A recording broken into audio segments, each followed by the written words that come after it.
예수님은 사람을 참 귀하게 여기셨습니다. 얼마나 귀하게 여기셨는지 하나님이신 당신께서 자신의 생명을 바치시기까지 귀히 여기고 사랑해 주셨습니다.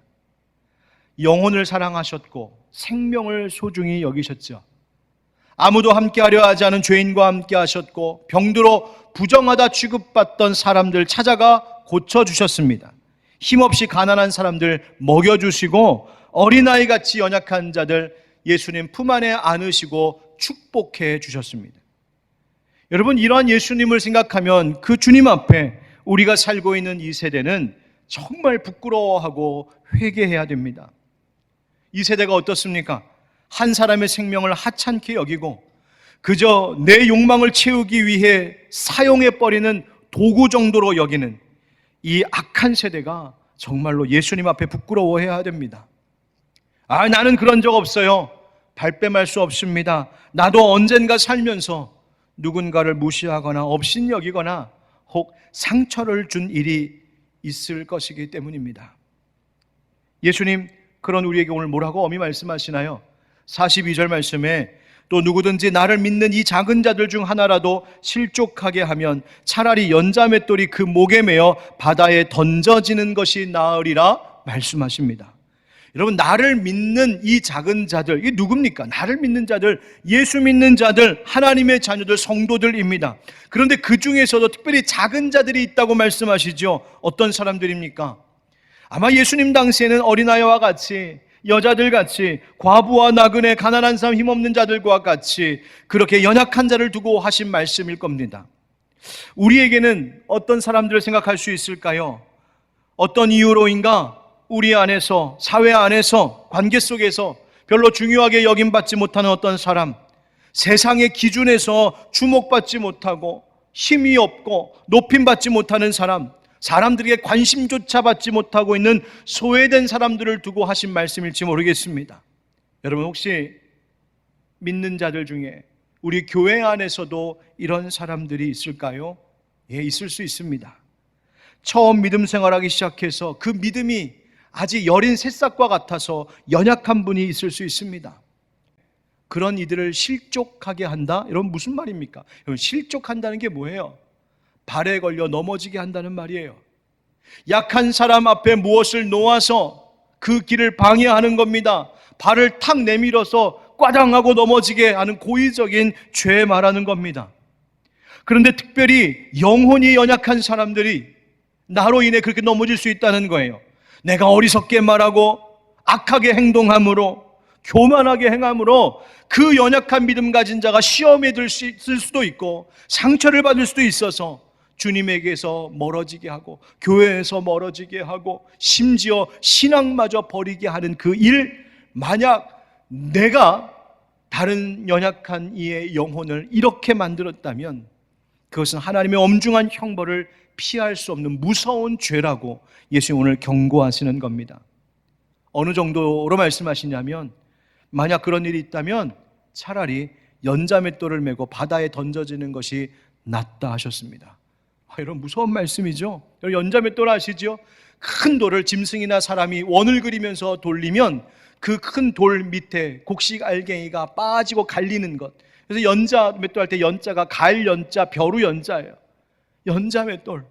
엄청난 큰 돌입니다. 근데 여러분, 그거 목에 걸고 바다에 다이빙 하라고 합니다.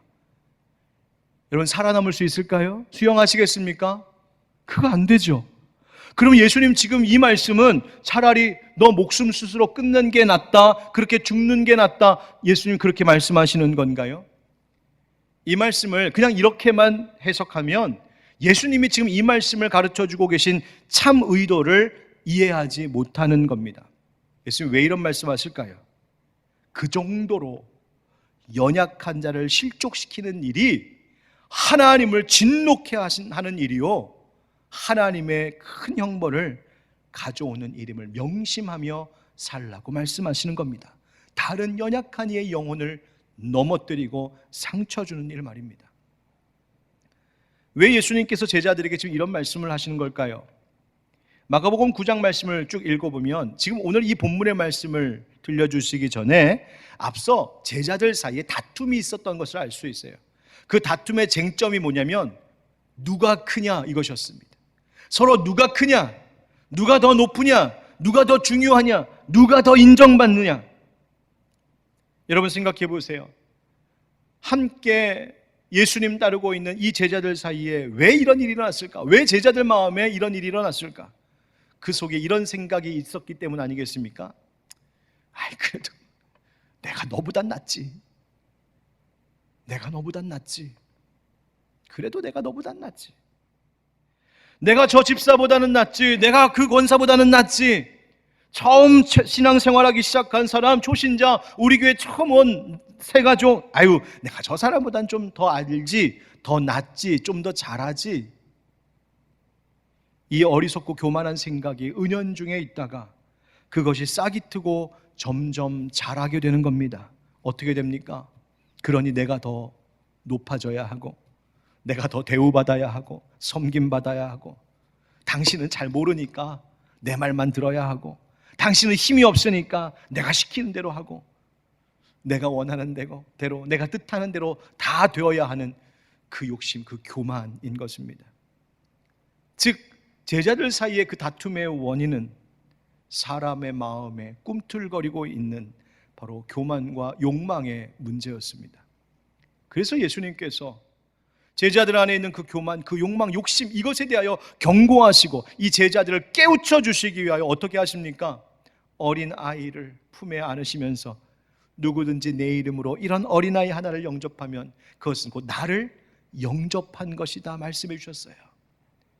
소자에게 물 한 그릇이라도 나누어 주고 베풀고 섬기면 하나님께서 그 상을 잊지 않으실 것이라고 예수님 약속해 주셨어요. 바로 이것이 마가복음 9장 33절부터 41절까지의 말씀이었습니다. 연약한 자 소중히 여겨라, 베풀고 나누고 섬겨라, 하늘의 상이 있을 것이다. 여러분, 바로 이 칭찬과 이 하늘의 상을 놓치지 않는 우리 하늘빛 광성교회 모든 믿음의 식구들 되길 주의 이름으로 축복합니다. 자, 그런데 반대로 하면 어떻게 될까요? 어린아이 하나라도 귀하게 여겨야 되는데 그건 무시하고, 연약한 자 소중히 여기며 잘 돌봐야 되고 섬기고 그를 오히려 높여주어야 되는데 내 교만과 욕망으로 그를 짓누르고 억압한다면 어떻게 될까요? 실족하게 한다면 말이죠. 그것이 바로 오늘 본문 42절부터의 바로 말씀입니다. 교만, 욕망, 욕심 때문에 그 연약한 사람 없인 여기고 얕잡아보고 심지어 그 영혼에 상처를 주어 시험 들게 만들어버리면, 그러다가 믿음마저 버리게 되는 일이 일어나면 그것이 얼마나 큰 죄인지 너희를 똑똑히 알라고 예수님 우리에게 지금 말씀하고 계세요. 자, 그런데 오늘 본문의 예수님 말씀을 가만히 읽어보면 우리가 실족시키지 말아야 할 대상이 그 작은 자, 다른 사람의 영혼뿐만 아니라 또 다른 대상이 있음을 알 수 있습니다. 누구를 실족시키지 말아야 하냐 하면 바로 자기 자신입니다. 자기 스스로 자기를 실족시키는 것에 대하여서도 예수님 경고하고 계세요. 오늘 본문 43절부터 47절의 말씀이 그것을 말하고 있는데요, 43절만 한번 같이 읽어보겠습니다. 시작. 만일 네 손이 너를 범죄하게 하거든 찍어버리라. 장애인으로 영생에 들어가는 것이 두 손을 가지고 지옥 곧 꺼지지 않는 불에 들어가는 것보다 나으니라. 아멘. 43절은 손으로 범죄한 것, 45절은 발로 범죄한 것, 47절은 눈으로 범죄한 것에 대하여 말씀하십니다. 여러분, 여기서 범죄하다라고 번역된 이 말은 헬라어로 스캔달리제인이라고 하는 동사를 쓰고 있는데, 이 스캔달리제인이라고 하는 동사가 사실 앞서 읽었었던 42절 말씀에도 나왔었습니다. 어떻게 번역됐었냐면 거기서는 실족하다라고 하는 말로 번역이 됐어요. 그러니까 42절에 있는 말과 43절에 이 범죄하다는 말이 똑같은 말이라는 말이에요. 그래서 43절을 달리 말하면 이런 뜻이 됩니다. 만일 네 손이 너 자신을 실족하게 만들거든 그 손 찍어버려라. 만일 네 발이 너의 영혼을 실족하게 넘어뜨리거든 차라리 그 발 찍어버려라. 여러분, 우리말에 제 발에 죄가 걸려 넘어진다는 말이 있어요. 여러분, 그런 적 있으신 분 한번 손 들어 보실래요? 저 그랬어요. 막 급하게 걷다가 급하게 달려가다가 제 발에 그냥 걸려갖고 꽝, 또 좀 무거워갖고 한번 넘어지면 됐다 아픈데 뭐 그러게 돼요. 왜 그럴까? 서두르다가 경고망동하다가 욕심부리다가 혹은 꾀부리다가 자기 발에 채가 넘어지는 거예요. 예수님께서 지금 딱 집어서 손과 발과 눈으로 죄 짓는 것에 대해서 말씀하시며 그렇게 범죄하여서 네 영혼을 실족시키면 바로 그 꼴 된다 하시는 겁니다. 여러분, 우리 몸의 가장 활동적인 지체 손과 발입니다. 얼마나 많이 움직입니까? 그죠? 눈도 가장 예민한 기관, 그래서 외부로부터 어떤 자극과 충동이 오면 가장 민감하게 반응하는 기관 중에 하나가 바로 눈이지요. 그런데 그것으로 이 손과 발과 이 눈으로 죄 지으면 그것이 내 영혼에 상처 주는 일이다. 내 영혼을 실족하게 하는 일이다. 그래서 그렇게 되거든 제 발에 제가 넘어지게 되거든 차라리 내 영혼을 보호하기 위하여, 지키기 위하여 네 손발 찍어버리고 눈 한쪽 빼버려라. 예수님 말씀하시는 거예요. 무슨 뜻입니까? 문제는 손과 발, 눈의 문제가 아니라 네가 범죄한 거야. 너의 문제야. 네 마음의 문제야. 모른 척하지 말아라. 아닌 척하지 말아라. 유체이탈 화법으로 하나님 앞에서 핑계대지 말아라. 변명하지 말아라. 자신을 객관화시키고 솔직하게 네 모습을 직시하고 내가 어떤 자인지 인정하고 회개하라고 말씀하시는 거예요. 따라서 마치 범죄한 손과 발을 찍어 잘라내고 범죄한 눈을 빼듯이 내가 생활 속에 죄 짓고 있는 모든 행동들을 깨끗이 잘라내야 함을 예수님께서 가르쳐주고 계신 말씀입니다. 여러분, 우리가 다른 사람에게도 상처 주지 말아야 하고 내 영혼에도 상처 주지 않으며 사는 것이 하나님을 사랑하고 하나님의 명령을 따라 살아가는 것임을 잊지 않기를 축복합니다. 여러분, 예수님께서 이 점에 대해서 얼마나 엄히 경고하시며 말씀하시냐면 지옥에 대해서 언급하셨어요. 손발 자르고 눈 빼고 하나님 나라 가는 것이 그 범죄한 두 손, 두 발, 두 눈 다 가지고 지옥 가는 것보다 차라리 낫겠다고 예수님 말씀하셨어요. 여러분, 지옥이 어떤 곳이길래? 여러분, 혹시 지옥에 대해서 의심하는 분 계십니까? 아유, 목사님, 지옥이 어디 있어요? 지옥? 그런 얘기 듣고 싶지 않아요. 여러분, 만약 지옥에 대하여서 의심하신다면 그것은 오늘 말씀하시는 예수님을 의심하는 꼴이 되고 맙니다. 예수님 분명히 말씀하시죠. 천국이 있듯이 지옥 또한 있다고요. 본문 44절, 여러분 우리 오늘 본문 가운데 44절과 46절을 한번 같이 읽어보실까요? 44절, 46절 시작. 아이고, 왜 안 읽으세요? 예? 없어요? 제 성경에만 없는 게 아니었군요. 예, 없음이라고 되어 있어요. 아니, 구절이 없으면 뭐하러 굳이 번호를 붙여갖고 이렇게 종이 낭비하나 뭐 이런 생각 가질 수 있는데 사실 이 이유가 있습니다. 이 44절, 46절에 해당되는 그 구절이 대부분의 남아있는 성경 사본들에는 없지만 신기하게 이 구절 44절, 46절의 구절이 기록으로 남아있는 몇 개의 사본들도 있다는 거예요. 그래서 원본에 가까운 것은 아마 없는 것이 맞을 것이다 라고 말하지만 그렇다고 44절, 46절 그 소수의 사본에 남아있는 이 구절을 아예 모른 척하는 건 아니다. 이게 연구해볼 가치는 있다라고 해서 굳이 44, 46 가로 열고 없음이라고 표시까지 해놓은 거예요. 예. 자, 그러면 궁금하잖아요. 아니, 그럼 44, 46절에 무슨 말씀이 있었던 걸까? 다행히도 48절과 똑같은 구절이 앞에 두 번 반복되었던 거예요. 48절을 한번 같이 읽어보실까요? 시작. 거기에서는 구더기도 죽지 않고 불도 꺼지지 아니하느니라. 아멘. 예수님이 지옥에 대한 묘사를 말씀하시는데 아마 이것을 이제 필사하던 분들이 과거에 이것을 강조하고 반복하기 위하여 44, 46절에도 기록했던 것 같아요. 그러니까 강조되고 있다는 거예요, 성경에서 이 표현이. 여러분, 그러니까 나 지옥 얘기 듣고 싶지 않고 지옥은 무섭고 그렇다고 안 들으려고 하고 못 본 척할 일이 아니란 말입니다. 예수님께서 말씀해 주신 지옥의 모습을 한번 보세요.